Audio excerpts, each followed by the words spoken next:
sa platform na Michelin at dumating kaagad siya sa aking account dito, no? So, ngayon is magre-review tayo kung paano ko bang kinita yung 2,020 pesos galing dito sa kanilang platform. So, una is mag-register muna tayo. So, kapag wala pa tayong account, sign up muna tayo. Sa pag-sign up natin dito, gamit ang ating mobile number, mauna tayo sa 9. Gawa tayo ng password. Sa ating password dito at ang ating withdrawal password, dapat hindi magkatulad kasi hindi din siya tatanggapin.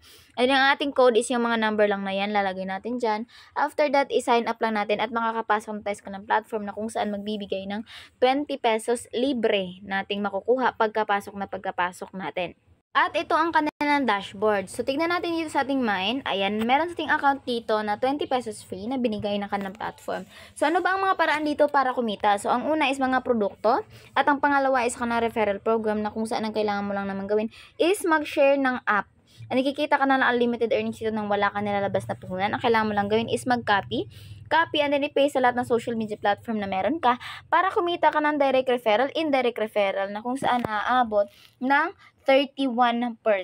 Ayan. So, after that is ang mga komisyon na kikitain mo is galing sa mga yung in-invite na kung saan bumili ng produkto. At dito mo siya makikita sa ating My Team. So, dito is meron pa tayong ibang ways sa ating team. Meron sila ditong 2% share of level 1's daily return. So, kapag bumili na ng produkto yung invite, so, meron doon na daily siya na matatanggap daily yung in-invite mo at makakuha ka ng 2% sa daily na matatanggap niya, and every valid refer or every valid invite na nakabili ng produkto under sa'yo, makakatanggap ka ng 20 pesos na libre. Ayan, at dito mo yan makikita. So, ang ating level 1 is 27%, level 2 hanggang level 5 is 1%.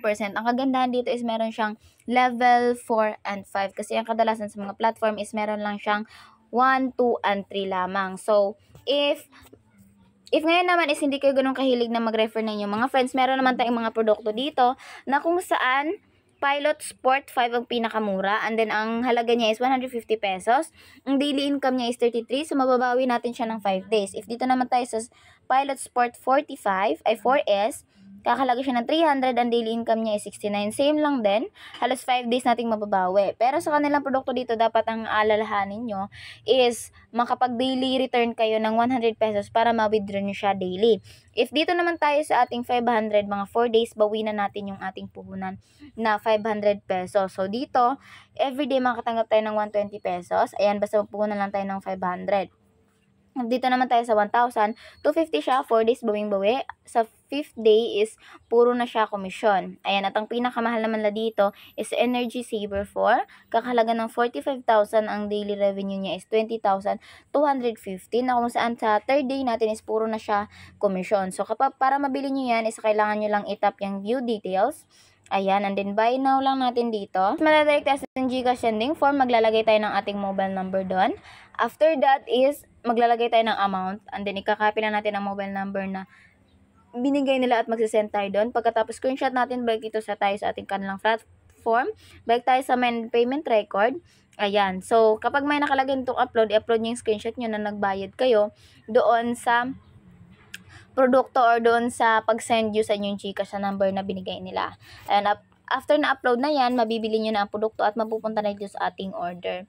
And kapag meron naman kayong kinikita na dito, so, ang paraan para dito, for example, ngayon kayo bumili ng 10 a.m., the next day 10 a.m. matatanggap nyo ang inyong daily revenue, so the next day ka din pwedeng mag-withdraw pa. So, basta umabot ng 100 lang yung balance, pwede ka na mag-withdraw. Ayan, makikita mo naman dyan, ang minimum nila is 100, ang maximum is 20,000. So, ang kanilang daily withdrawal is 1 minute to 60 minutes, but sa na-try ko lang, sa pag-withdraw ko, ngayon, natanggap ko lang siya mga below 30 seconds. Natanggap ko na siya agad. Ayan. So, para makapag-withdraw kayo, magbayin muna kayo ng bank information. Malagay kayo na inyong name and then bank. Ang bank na dito is Gcash lamang. So, pipili nyo lang yung Gcash and then account number. Yung Gcash number nyo lang naman at pagkatapos submit and then pwede na tayong mag-withdraw. Mag-bind, i-withdraw lang natin. Dito, maglagay tayo dito ng amount ng ating withdrawal password na ginawa nung nag-login tayo.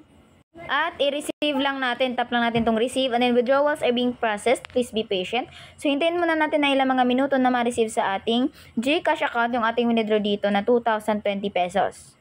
Ayan, nag-success na yung ating withdrawal at makikita natin dito sa may bandang taas na na-receive na natin sa ating Gcash ngayon lang na 2,020 pesos. Ayan, at makikita natin dito na agad-agad nating na-withdraw yung ating balance dito sa ating account.